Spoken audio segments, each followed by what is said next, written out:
We live in a world of speed. AI summaries, 24-hour trends, and endless entertainment, each promising more accomplishment, success, or happiness. But it hasn't delivered.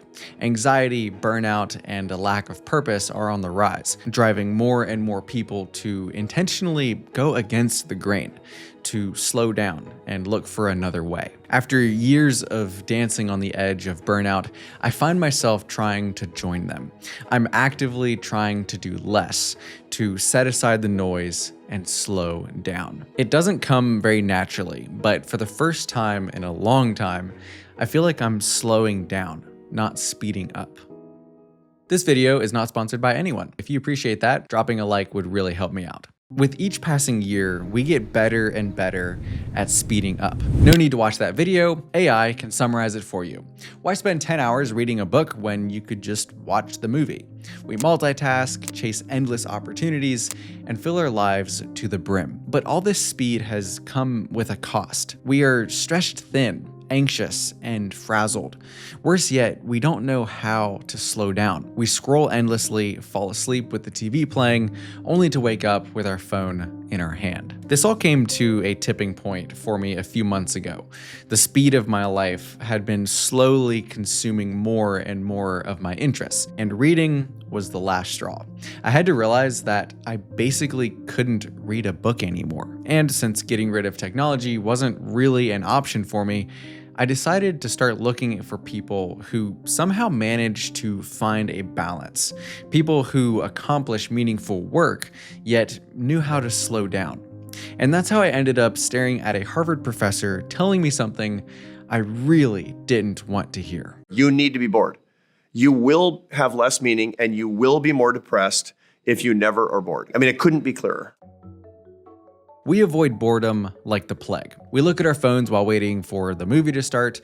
Which wall will the TV go on is a genuine concern when house shopping. And as kids, we're willing to stand in a circle and shock ourselves to see who can be the last man standing. Was that just my childhood? Nah, I think I got a bad current. Let me try again. But even though boredom is uncomfortable, it's incredibly good for us. It slows us down and switches on the default mode network. That sounds fancy. It's really not. The default mode network is a bunch of structures in your brain that switch on when you don't have anything else to think about. The default mode network is where your brain is thinking about you, your future, ambitions, and meaning. You go to kind of uncomfortable existential questions when you're bored. That turns out to be incredibly important. So if you want to slow down and exit the noisy, crazy hamster wheel of life, you need space for boredom. Until very recently, we didn't need to pursue boredom intentionally.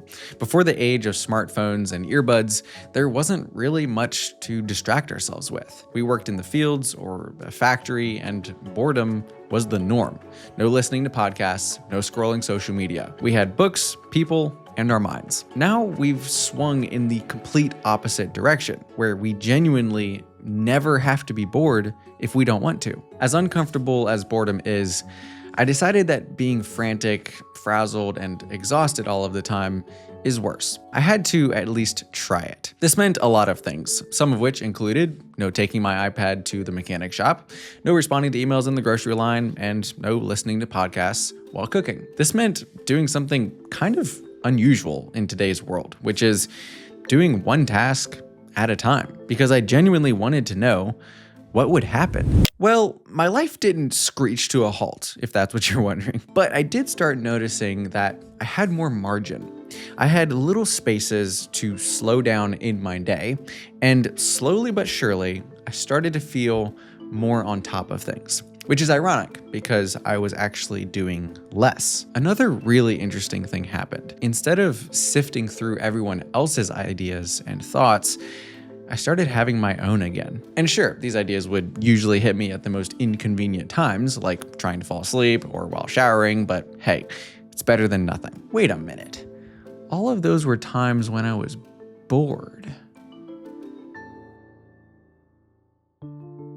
Andrew Huberman is an incredibly high-functioning individual, and yet he only allows himself 2 to 4 hours of deep work a day. This seems unconventional and flies in the face of standard hustle culture, which tells you to give 100% intensity all the time, 8 days a week. The worst thing that can happen to a man is become civilized. Up at 3:45 a.m., cardio by 4:45 a.m., hitting the iron by 6:15 a.m. I gave up all my weekends and holidays. I've always secretly wanted to be a machine. Really? Okay. You do you, man. We live in a society that praises this kind of total exertion. No breaks, full gas pedal, 24/7. Take a break, you're weak. Sleep more than 6 hours a night, you're lazy. There's always someone who's outworking you, and the only way to get ahead is to go faster. Get up, push harder, do more. But we know that this isn't realistic. Take sports, for example. We praise athletes for their incredibly hard work and dedication, but we also recognize the importance of rest and recovery. They often have sleep coaches and personalized routines for recovery that, if avoided, usually result in injury, or at least worse performance. But for some reason, we don't treat mental work in a similar manner. As more and more of our life goes in this direction, it's becoming harder and harder to separate work from recovery. We stare at a screen for work, come home, and stare at a screen to relax. The lines tend to blur between rest and relaxation. So, if we want to slow down, we have to intentionally put parts of our day in airplane mode. If you look at Cal Newport, Andrew Huberman, or Ryan Holiday, you'll see that they work incredibly hard. They produce books, podcasts, run businesses, they have families, all without losing their purpose or burning out. It's easy to praise this level of focus, but few of us are willing to do what follows next, which is the exact opposite, a time to fully detach and recover, whether it's non-sleep deep rest, meditation, or scatter focus. These high performers have specific routines for entering airplane mode and recovery. Now, I can guess what you're thinking, because I had the same thought. Hey, that sounds great, but I'm too busy for all of that. I have phone calls and meetings that I can't just check out in the middle of. Now, some people clearly have more control over that than others, and I tend to have a decent amount of control over how my time gets pulled. But I decided to give it a try anyway and just see what I could learn. First, there are a lot more pockets of time throughout a workday than I thought. Time making coffee, standing in line, driving to work, the list goes on. These are usually times when we pull out our phone, listen to music, watch the news, anything, because we don't want to be bored, which ironically makes us feel busier and helps us not to notice these potential breaks in pace. The second thing I learned is I'm really bad at doing things in my life fully. Here's a very common scenario for me. I spend 6 hours working on a project, but because I'm not taking breaks and I'm kind of tired, I spend half that time procrastinating, getting distracted, or just letting my mind wander. I'm half working, half taking a break. Then, when I stop working for the day, I half relax. Sure, I'm not technically working, but I'm on my phone, and just like work, I'm only half recharging. High performers don't do this. There's no half airplane mode. When they're working, they're fully focused and devoted to that one thing.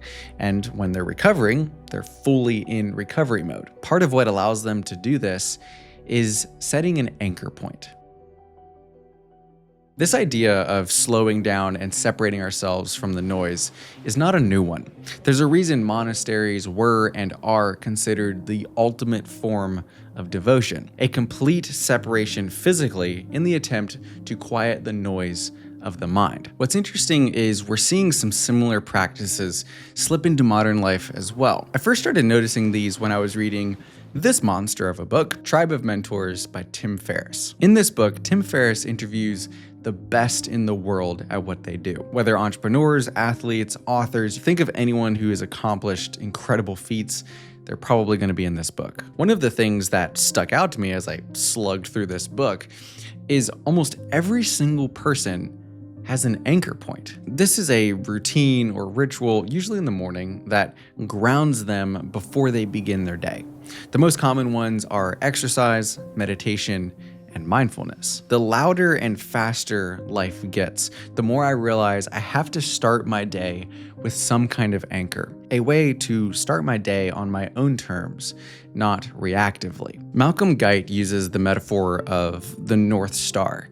Before we step out into the swirling, noisy world around us, it should be preceded by stillness. I think we instinctively know this is important, and it usually takes the form of a morning routine. Everyone wants to know, what does your morning routine look like at the moment? I run every single morning. 6 a.m., 6:30 a.m. I'll do cold immersion. Immediately upon waking? I make a beeline for sunlight. That's like my cup of coffee. Personally, I think we've gotten a little carried away with it all. Natural light in your eyes early in the day. Are you doing any salts during that time? 10 minutes or so. We have science-backed formulas for our elaborate morning routines, and when we find someone we deem successful, we automatically start wondering what secret sauce they douse their morning in. No.